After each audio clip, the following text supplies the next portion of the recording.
this is how I set everything. I'm a little lucky.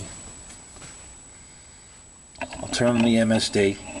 And if you don't see this blue line loading right here, it's not loading, it's not connected.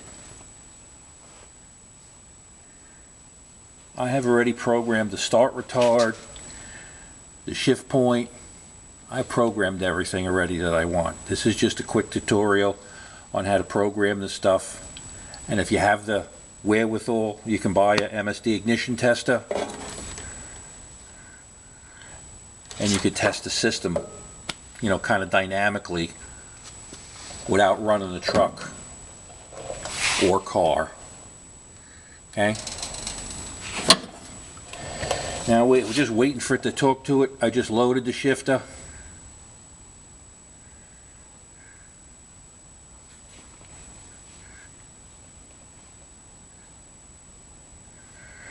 As soon as it uploads, I'll show you how I do this. Ooh, saves a lot of grief if you could do it here, because then you make sure everything functions correctly. You make sure all the numbers are what you want. Will you turn them on? Will you turn it off? And then when you're in a hurry later to make those changes, at least you know you were in the right spot. You want to change the retard up or down, you want to change the shift point up or down, you want to change the rev limiters up and down, you want to change the timing curve up or down. You know, if you got 8 coils, you can do that, you know, individual cylinder timing.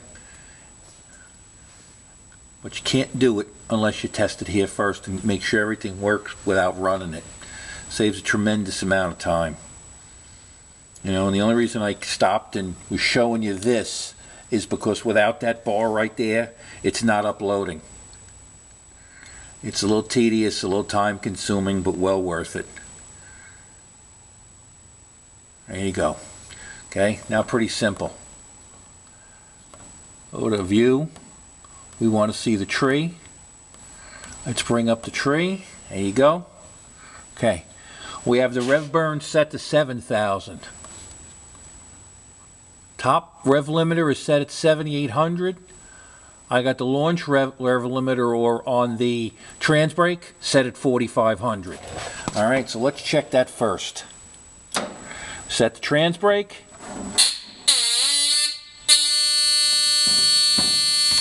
I'm just running out of hands here. I don't know if you can see out of the corner. The MSD cutting off. Trans brake is released. Now we're going to run it up. Here comes the shift. And there's the high limit, 7,700.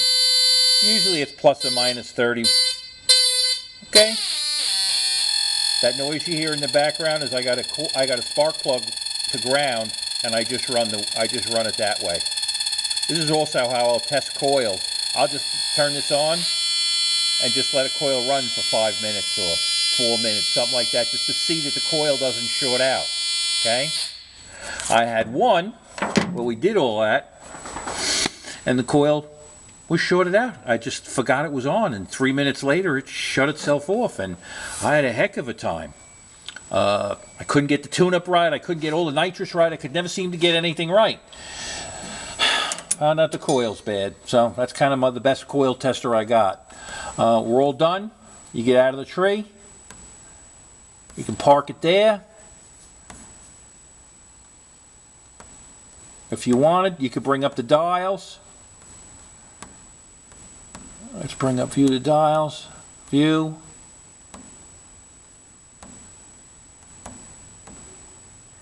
There's the dials.